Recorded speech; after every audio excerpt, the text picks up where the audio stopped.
জীবনে অনেক কিছু হারিয়ে অনেক কিছু পেয়েছে। সবকিছু মিলিয়ে আল্লাহর কাছে অনেক, অনেক শুকরিয়া আদায় করছি। আল্লাহ আমাকে অনেক কিছু দিয়েছে, আবার আমার জীবন থেকে অনেক কিছুই কেড়ে নিয়েছে। আমার যে এই স্বপ্নটা পূরণ হয়েছে এতেই আমি অনেক, অনেক বেশি খুশি। আমার স্বপ্নের পেছনে কিন্তু আমার হাসব্যান্ডের অনেক, অনেক বেশি অবদান। সে না হলে কিন্তু কখনোই আমার স্বপ্ন পূরণ হতো না। হ্যালো ভিউয়ার্স, আসসালামু আলাইকুম। আজকে কিন্তু সকালবেলা থেকে এত পরিমাণে বৃষ্টি হচ্ছিল যেটা বলার মতো না। আর আজকে কিন্তু আমরা গ্রামের বাসা যাচ্ছি। কালকে যেহেতু আমার পরীক্ষা আছে, আজকে আমরা চলে যাচ্ছি। আর সকালবেলা থেকে এত বেশি কাজ শুরু করে দিয়েছে কি বলবো। কাজ করতে এত বেশি হাঁপিয়ে গিয়েছিলাম। তারপরেও যেন কাজ শেষ হচ্ছে না। কোথাও যেতে হলে না আমাদের মেয়েদের কিন্তু অনেক বেশি কাজ থেকে যায়। সব কাজ করে ঘরদোর পরিষ্কার করে কিন্তু সমস্ত কিছু সাজিয়ে গুছিয়ে রেখে যেতে হয়। মেয়ে মানুষদের জীবনটাই কিন্তু অন্যরকম। এই তো আমরা কিন্তু ফাইনালি রেডি হয়ে গিয়েছি। এখন আপনাদের ভাইয়া আমাদেরকে পৌঁছে দিচ্ছে। আমাদের কিন্তু অটোতে চড়িয়ে দেবে। এরপর কিন্তু সাইডে চলে যাবে। আজকে সকালবেলা থেকে যেহেতু অনেক, অনেক বৃষ্টি হচ্ছিল। এখন প্রায় কিন্তু ২টা বাজে। আমরা কিন্তু এই সময়টায় বের হয়েছি। কেননা এখন একটু বৃষ্টি কম আছে। ভাবছি এখনই চলে যাব।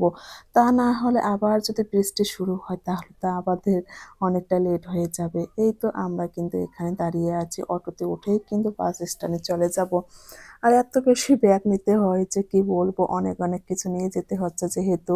আর আমাদের পক্ষে এগুলো ক্যারি করা একেবারে সম্ভব না। সেজন্য কিন্তু আপনাদের ভাইয়া ২ টো ব্যাগে আমাদের হাত থেকে নিয়ে নিয়েছে। এই তো ও আমাদেরকে বিদায় দিয়ে কিন্তু চলে গেল। আমরা এখন চলে যাচ্ছি। আমি, মোরসান এবং আমার শাশুড়ি আমরা ৩ জনেই কিন্তু বাস টার্মিনালে চলে আসলাম। এখান থেকে কিন্তু আমরা একেবারে সৈয়দপুর চলে যাব। জীবনটা কতটাই অদ্ভুত, তাই না? আলহামদুলিল্লাহ, এবার আমি মাস্টার্স কমপ্লিট করেছি। এটা যে কতটা আনন্দের ব্যাপার সেটা বলে বোঝাতে পারবো না। সৈয়দপুর থেকে দিনাজপুর, দিনাজপুর থেকে সৈয়দপুর। এদিক সেদিক করে ঘুরতে কিন্তু আমাদের অবস্থা শেষ হয়ে যাচ্ছে। আর আমার না জার্নি করতে অনেক বেশি কষ্ট হয়ে যায়।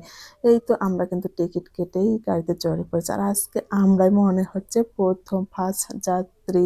এই তো আমরা কিন্তু বসে গেছি। আমি তো একেবারে জানলার কাছেই বসেছি। জানলার কাছে না বসলে না আমার একদমই ভালো লাগে না। আর আমি এখানে কিছুটা কফি চকোলেটও নিয়ে নিয়েছি।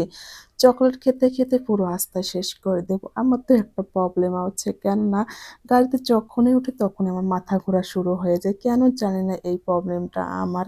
সেজন্য আমি কিছু না কিছু খাবার নিয়ে গাড়িতে উঠে খেতে পুরো রাস্তাটাই কভার করে ফেলি।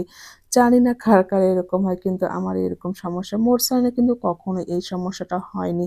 কিন্তু আজকে ও এত বেশি কি বলবো অসুস্থ হয়ে পড়েছে যেটা আর কখনোই হয়নি।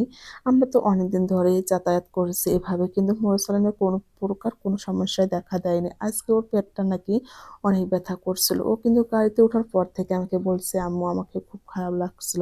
আমি তো ভাবছিলাম এটা নরমাল এমনিতে হতে পারে। কিন্তু যখনই আমরা গাড়ি থেকে নেমেছি ওর কিন্তু অবস্থা একেবারে খারাপ হয়ে গেছে। আর আজকের আবহাওয়াটা যেহেতু একটু ঠান্ডা ছিল, এত বেশি ভালো লাগছিল। আমরা যতক্ষণ গাড়িতে ছিলাম কোনো প্রকার বৃষ্টি ছিল না। আর আমি তো এভাবে জানলার কাছে তাকিয়ে দেখছিলাম। এত বেশি ভালো লাগছিল। তাহলে আর দিনাজপুরে যে এত বেশি লিচুর গাছ যেটা দেখে তো আমি অবাক হয়ে গিয়েছি। সবদিকেই যেন লিচু আর লিচু। এত বেশি ভালো লাগছিল। এই তো ফাইনালি আমরা কিন্তু অবদায় চলে এসেছি। এখন আমরা তো বাস থেকে নেমেছি। এখন পর্যন্ত কিন্তু মোরসালিন স্বাভাবিক ছিল। আর আমরা নামার পরে যে এত বৃষ্টি শুরু হয়েছে আর ওই সময়ের মধ্যেই কিন্তু মোরসালিন প্রচণ্ড পরিমাণ অসুস্থ হয়ে গেছে। ও কিন্তু অনেক বমি করেছে। এরপর বৃষ্টি থামার সঙ্গেই কিন্তু আমরা একটা ভ্যানে করে চলে যাচ্ছি আমাদের বাসায়।